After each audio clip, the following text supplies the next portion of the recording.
Welcome guys, episode 27 I believe, Road to the Show. Here we are against the Giants. Remember last time I faced the Giants I threw that perfect game.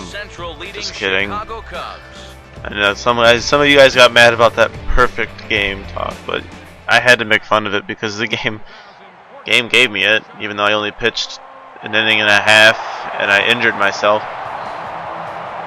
But besides that, we're actually going to complete this game. Well, not complete the game, but we're actually going to pitch this game and get us quality start and all that jazz.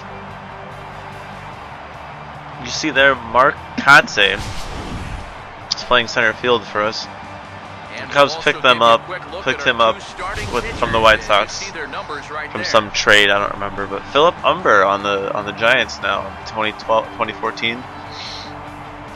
So. Similar records, similar starts. This ought to be a good game, hard-fought game. So let's get right into it.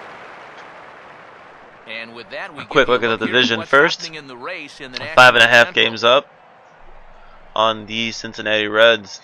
Cardinals are 17 games back. They're pretty much in a rebuild, seeing as it's mid-August.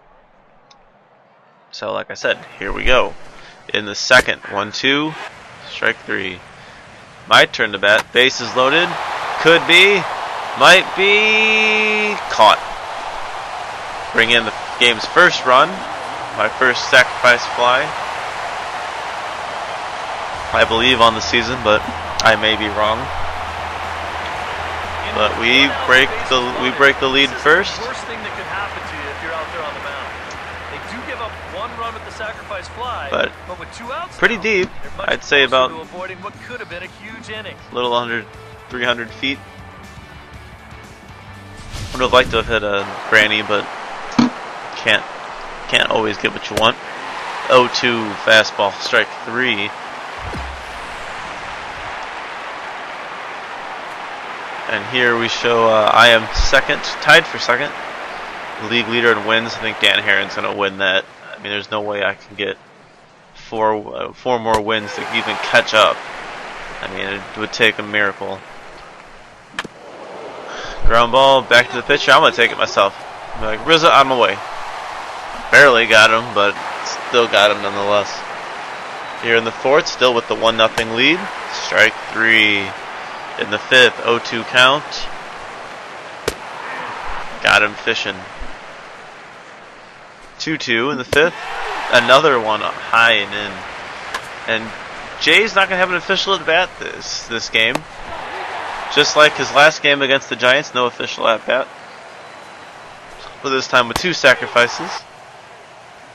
In the sixth, still with a 1-0 lead. Only 1 hit allowed. It's worth mentioning. In the seventh, a 3-2 walk. And I wasn't expecting this, but I got pulled. And of course the bullpen came in, walked,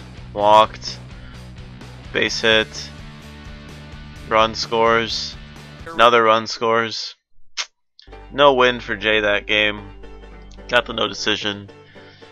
I really would like there to be a interaction. Oh, and career or season milestone, 150 innings pitched. Got 154 that game, so if you look at the strikeouts, I'm 2 away from 150 strikeouts, so we'll get that in the next game. But I really would like an interaction for next year's game. You can interact with your coach, your manager, for pulling you out of the game so quick. I'm still in that thought that the game's like, well, you're young, so you don't need for watching your innings, so you don't throw your arm out. But in a one-hit ball game, after a walk, you're really gonna pull me and put in a bullpen that's gonna blow my lead? I don't think so. It's happened too many times this year. I can definitely see if next year they let me go full force, I could probably get 20 wins. But this season, I don't think so. I only have about 5 or 6 starts left in the season. So, and if I get all of those wins, which is highly unlikely, then I might reach 20. Not even. I'm only at 12. So, but here we are against the Reds in this game.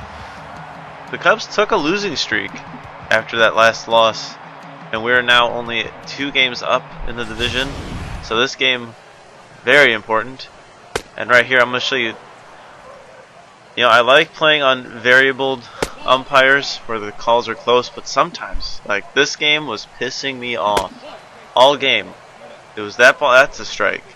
Look at that on the strike zone. That's a strike. That painted the black, and I had to work with that, and that made me think this was going to be a long game if I can't miss my spots. I ended up getting the ground out for the double play there, but it was frustrating as all heck when you have variable umpires. I could turn it off, but you know, it makes the game more realistic. And with 2 on, 2 runners in scoring position with no outs, Jay's quickly got the 2 outs. Can he get the 3rd? And he will pop up in foul territory to the first baseman. He's some Japanese guy, I don't know his name. Ishikawa. I don't think he exists. He might, I don't know. Again, in the 2nd and 3rd. This time, Castro boots the ball. Run would have scored anyway. Now we're down 1. Same inning. Bouncer way too far to second, but Barney makes a good play, and we at least get an out of that. Another run scores. 2 down. Same inning. Ground ball to first base. Ends it. Couldn't come out as luckily as I did last time. On the other side, the Reds are actually no-hitting us here pretty much into the 5th. Didn't get into the 6th for them to score a run, for us to get a hit. So 1-2 now. And I struck out the side in the 5th. Still down 2. Ground ball to second, to first. And that's the end of my start, as my place was up in the batting order in 7th, so that's the end for Jay. Cubs do come back, and then we lost it late. So we're now only a game back in the division after this start. Or a game up, I mean. It's still, that's rough. I mean, that's the thing about the National League. When your pitcher spot comes up late in the game, you're going to pitch hit for him. So, again, season milestone 150. Actually at 154. So, working up my milestones, I may be able to get to 200 strikeouts in this season, but who knows? That is actually my goal for this season. But I have been having a couple games where I've only had 4 or 5 strikeouts. You know, the strikeout pitch is not working. Guys being very patient, and they're just having them ground out more. So that's it. And I'll show you next week's game is against the Diamondbacks. Show you where the Cubs sit in the division, divisionally wise. Also, we are, looks like, a game and a half back, and we got 1 more series against the Reds till the end of the season. So it's ought to be pretty well fought game. So as always, guys, keep on gaming.